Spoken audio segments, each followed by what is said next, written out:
आज मेट्रो 4 अ म्हणजे वडाळा, घाटकोपर, मुलुंड, कासरवडवली, गायमुख या अतिशय महत्त्वाच्या मार्गाचं पहिल्या टप्प्याचं टेस्टिंग या ठिकाणी आम्ही करतो आहोत। ठाणेकरांकरता हा मार्ग अतिशय महत्त्वाचा असणार आहे। जवळपास 35 किलोमीटरची एकूण लांबी या मेट्रो 4 ची आहे। त्यामध्ये 4 ची लांबी 32 किलोमीटर आणि 4 अ ची लांबी ही 2.88 किलोमीटरची एकूण 35 किलोमीटरची लांबी आहे। एकूण 32 स्थानकं याच्यामध्ये आहेत आणि जवळपास या ठिकाणी 16,000 कोटी रुपये याकरता खर्च करण्यात येत आहेत। अपेक्षित आहे की दैनंदिन प्रवासी संख्या 13,43,000 हा पूर्ण मार्ग सुरू झाल्यानंतर या ठिकाणी असणार आहे। याकरता मोगरपाडा येथे डेपो करता जागा उपलब्ध करून देण्यात आली आहे। जवळपास 45 हेक्टर जागा त्या ठिकाणी उपलब्ध झाली असल्यामुळे मेट्रो 4, मेट्रो 4 अ, मेट्रो 10 आणि मेट्रो 11 अशा सगळ्याचं डेपो म्हणून त्या ठिकाणी एक मोठं काम होणार आहे। या मार्गिकेवरची जी मेट्रो असणार आहे ही 8 डब्यांची मेट्रो असणार आहे आणि विशेषतः याचा महत्त्वाचा फायदा हा आहे की पूर्व उपनगर, पश्चिम उपनगरे, मुंबई शहर आणि ठाणे शहर या सगळ्यांना जोडणारा हा मार्ग होणार आहे आणि पुढे हा मेट्रोचा जो 11वा मार्ग आहे जो वडाळ्यापासून तर CST पर्यंत जातो त्याला देखील हा जोडला जाणार आहे आणि त्यामुळे हा देशातला सगळ्यात लांब मार्ग होईल। 58 किलोमीटरचा हा मार्ग होईल की ज्याच्यामध्ये जवळपास 21 लाख लोक रोज हे प्रवास करू शकतील आणि प्रवासाचा वेळ या मेट्रो मार्गामुळे 50 ते 75% या ठिकाणी कमी होणार आहे आणि विशेषतः एलिव्हेटेड मार्ग असल्यामुळे रस्त्यावरची जी वाहतूक आहे ती देखील याच्यामुळे मोठ्या प्रमाणात नियमित होणार आहे। मला अतिशय आनंद आहे की हा एक महत्त्वाचा टप्पा आज या ठिकाणी करतो आणि टप्प्याटप्प्यानं पुढच्या वर्षाच्या शेवटापर्यंत याचे सगळे टप्पे हे प्रवाशांकरता खुले झाले पाहिजेत अशा प्रकारचा आमचा प्रयत्न आहे। मी विशेषतः राज्याचे उपमुख्यमंत्री श्री एकनाथ शिंदेजी यांचं अभिनंदन करेन की हा टप्पा होण्याकरता त्यांनी विशेष प्रयत्न केले आणि सगळ्यात महत्त्वाचं जी आपल्याला मोगरपाड्याला डेपोची आवश्यकता होती त्याकरता त्यांनी स्वतः लक्ष घालून अनेक अडचणी या डेपोच्या लँडमध्ये होत्या पण त्या अडचणी दूर केल्या आणि ती लँड, ती जमीन डेपो करता मिळवून दिली। आमदार सरनाईक यांनी देखील या डेपोमध्ये विशेष प्रयत्न केलेले आहेत। त्यामुळे या संपूर्ण जी काही आपली मेट्रो आहे या मेट्रोला एक चांगला वेग आलेला आहे आणि मी ठाणेकर आणि मुंबईकर दोघांना विश्वास देऊ इच्छितो की पुढच्या वर्षीच्या शेवटापर्यंत यातलं मॅक्सिमम काम आम्ही पूर्ण करू पण तरी काही काम मात्र हे 2027 पर्यंत जाईल। मात्र एकदा हा मार्ग झाला की ठाण्यापासून तर CST पर्यंत 58 किलोमीटरची सर्वात मोठी मार्गिका ही मुंबईकरांकरता, ठाणेकरांकरता या ठिकाणी उपलब्ध होणार आहे। मी याकरता MMRDAचं मनापासून अभिनंदन करतो। MMRDAने अनेक अडचणींचा सामना करत असताना देखील हे काम पूर्णत्वाकडे ते नेत आहेत आणि यापुढेही माझी अपेक्षा आहे की MMRDA अधिक वेगानं हे काम पूर्ण करेल।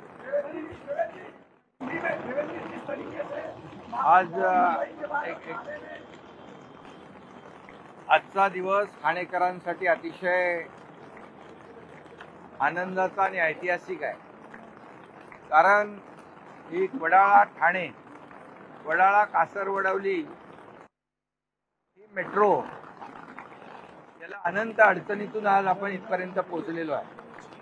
कारण जेव्हा मुख्यमंत्री पृथ्वीराज चव्हाण साहेब होते त्यावेळेस इतर मेट्रोला मान्यता देत असताना ठाण्याला वगळण्यात आलं होतं आणि मग त्यावेळेस ठाण्याला या मेट्रोच्या प्रकल्पामध्ये समाविष्ट करून घेण्यासाठी आम्हाला आंदोलन करावं लागलं, आम्हाला निलंबित देखील व्हावं लागलं.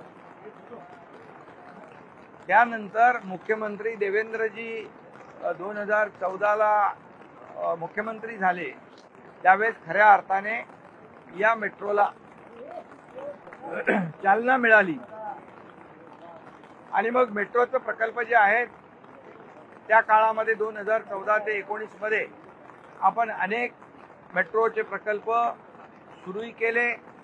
काहींचं आदरणीय प्रधानमंत्री महोदयांच्या शुभ हस्ते लोकार्पणही केलं. परंतु दुर्दैवाने 2019 नंतर महाविकास आघाडीच्या काळामध्ये हे सगळे प्रकल्पांना ब्रेक लागला, स्थगिती मिळाली आणि पुन्हा 2022च्या दरम्यान मी मुख्यमंत्री झाल्यानंतर हे पुन्हा मेट्रोला चालना दिली. आणि मग त्या काळामध्ये मला आठवत आहे की आपले MMRDचे मुखर्जी आहे, या मुखर्जींना देखील सांगितलं या मेट्रोच्या या प्रकल्पामध्ये देखील, या स्ट्रेचमध्ये देखील, या फेजमध्ये देखील अनंत अडचणी आल्या. परंतु MMRDने त्यावर मात केली. शासन त्यांच्या पाठीशी खंबीरपणे उभं राहिलं. डबल सगळं मॅन पॉवर, मशिनरी मोठ्या प्रमाणावर लावली आणि आज मुख्यमंत्री म्हणून देवेंद्रजींच्या काळामध्ये हा प्रकल्प पूर्णत्वात जातोय. म्हणजे सुरुवातीला झालेमध्ये अडथळे आले, परंतु आता ही पूर्णत्वात जाते. हा ठाणेकरांसाठी खऱ्या अर्थाने एक मोठी अचिव्हमेंट आहे. आणि मला आपल्या सगळ्यांना माहीत आहे की मुंबई ठाणे जी रेल्वे धावली होती ती 22 सप्टेंबर 1853 साली, 22 एप्रिल का काय ते, आणि आज 22 तारीख आहे. जवळपास 172 वर्षानंतर पुन्हा ही मेट्रो ठाण्यामध्ये धावतीये. म्हणजे ती रेल्वे होती, आता ही मेट्रो आहे. आणि त्यामुळे हे 10.5 किलोमीटरचं जे अंतर आहे हे आपण आता सुरू करणार आहोत. त्यानंतर गायमुख ते मेट्रो 10, त्यानंतर पुढे ती मुंबईला जॉईंट होईल. आणि मेट्रो जी इथून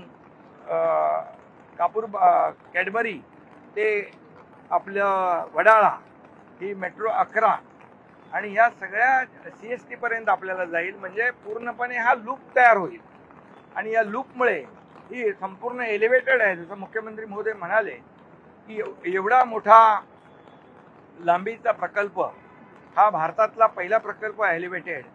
आणि त्यामुळे खालची वाहनं जी आहे ती देखील सुरळीतपणे त्यांची वाहतूक होईल, रस्त्यावरची वाहतूक कोंडी दूर होईल.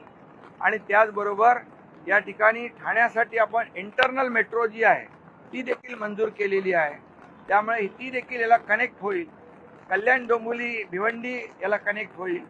इकडे आपल्या स्वामी समर्थ नगर ते कांजूरमार्गपर्यंत होईल, कापूरबावडी ते कल्याण होईल, गायमुख ते मीरा भाईंदर आणि वडाळा ते छत्रपती शिवाजी महाराज टर्मिनल. हे असं सगळं लास्ट माईल कनेक्टिव्हिटी यामुळे मिळणार आहे. आणि जी लाखो वाहनं रस्त्यावरून जातात त्याला देखील मोठा दिलासा मिळेल. त्यामुळे हा प्रकल्प जो आहे हा अतिशय महत्त्वाचा आहे. 16,000 त्याची किंमत आहे. जवळपास 25 लाख लोक त्याचा प्रवास करतील. आणि या मेट्रोच्यामुळे, या मेट्रो संपूर्ण नेटवर्कमुळे या ठिकाणी रस्त्यावरची मुंबई MMRची ट्रॅफिक कमी होऊन जाईल आणि लोकांना मोठा दिलासा मिळेल. असा हा प्रकल्प आहे. कोर्टाच्या केसेसमुळे हा प्रकल्प रखडला की गेल्या वेळेच्या सरकारने काम केली नाही, त्यामुळे हा प्रकल्प. आपल्याला कल्पना आहे या प्रकल्पाचा एक महत्त्वाचा टप्पा 2019 पर्यंत आम्ही गाठला होता. परंतु 2019 नंतर जे सरकार आलं त्या सरकारने कामं जवळपास थांबवली होती. त्यामुळे 2.5 वर्ष ही कामं मागे गेली. नाहीतर आता आम्ही पूर्ण 58 किलोमीटरचं उद्घाटन करताना तुम्हाला दिसलो असतो. पण दुर्दैवाने आम्हाला ते करायला आता जवळपास 1-1.5 वर्ष, अजून 2 वर्ष लागतील. मगाशी मी बोलताना आमदार प्रताप सरनाईक म्हणालो, ते मंत्री प्रताप सरनाईक पकडलं पाहिजे. मागणी केली तेव्हा आमदार होते, पण आता ते मंत्री झालेले आहेत. आज ये बहुत हर्ष की बात है कि हमारी जो मेट्रो 4 और मेट्रो 4A है, जो वडाला, घाटकोपर, मुलुंड, कासरवडवली, गायमुख, इस प्रकार का इसका रूट है। इसके फर्स्ट फेज का टेस्टिंग हम लोग आज कर रहे हैं और धीरे धीरे इस पूरी मेट्रो को हम लोग कंप्लीट करेंगे। करीब 16,000 करोड़ रुपए की लागत से ये मेट्रो बनी है और प्रतिदिन 13 से 14 लाख प्रवासी इसमें प्रवास करेंगे, ऐसा अपेक्षित है। इस मेट्रो के लिए मोगरपाड़ा में 45 एकड़ की ज़मीन पर एक बहुत बड़ा डेपो तैयार किया जाने वाला है। ये depot metro 4, metro 4A, metro 11, metro 10, in सबका एकत्रित इस प्रकार का डेपो रहने वाला है।